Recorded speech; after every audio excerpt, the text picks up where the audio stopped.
Hi everyone, welcome to another episode on the Rams Family Farm channel. My name is Remy, which is why Rams Family Farm. Have you ever heard of winter sowing? Have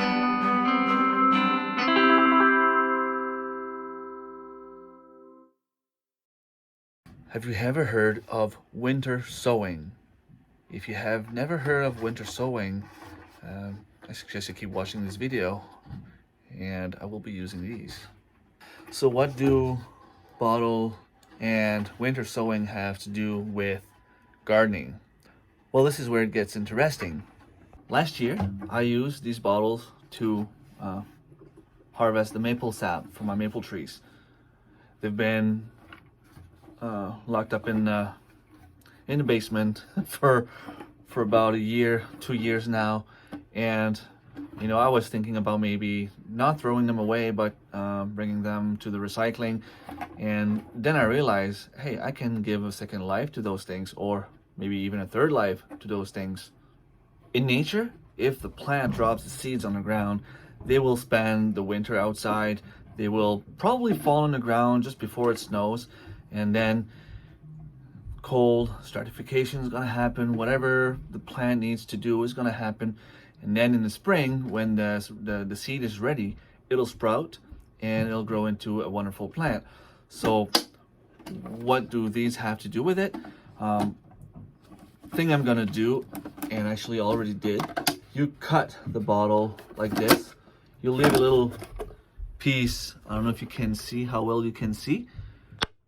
I'll be able to put soil, plant the seeds, and then I'll take some duct tape and tape it here. So this will be thrown in the snow right outside right now. And when the seeds is ready to sprout, it'll come out by itself. And hopefully I will have a wonderful plant, and the bottle will actually serve as a greenhouse until the plant is actually ready to be opened and transferred. I will also do some little holes in the bottom just to help the water escape if it's too moist. There's too much water. I want the water to be able to drain, and I will leave the cap off. That way, if it's raining, snowing, whatever, it'll fall in the bottle and get the seeds, keep the seeds wet. So there it is. I put the soil. I will plant the seeds. I'm probably gonna go with some herbs. I'm thinking either sage or parsley, maybe chocolate mint. I have some of those mint that I would really love to try. And see you in a second. I will put some water in there and see you in a second. So I finally decided which ones I was gonna sow. Chives and mint. I do have some mint already outside, but the thing is, I'm so tired of mowing the lawn in the hill next to my driveway. I will plant mint. If it takes over, it's gonna smell like mint all over the place, and that's fine. I mean, even if it grows, there's a nice purple flower that comes out of it. It's okay if it takes over. I don't mind if it takes over. It can take over as much as it wants. The chives, I have probably around 10, 12 packs.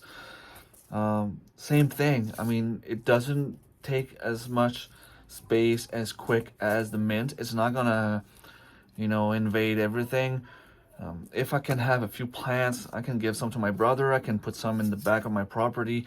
I can even go and put some on my parents' place.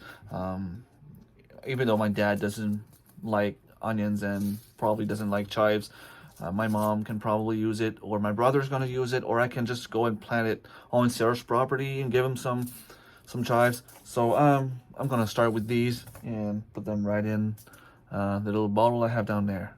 All right, so I planted my seeds. Chives have very small seeds. You don't want to plant them too deep. Basically, all I did was put them on top and just like put a little bit, tiny bit of soil on top. So there might be like an eighth of an inch deep, if even. Put duct tape all around. As you can see, it is somewhat solid. Now I'm gonna wait until I get outside before I dig the little holes on the bottom, because I don't want to make a mess in here. And I will take this and simply throw it out in the snow somewhere.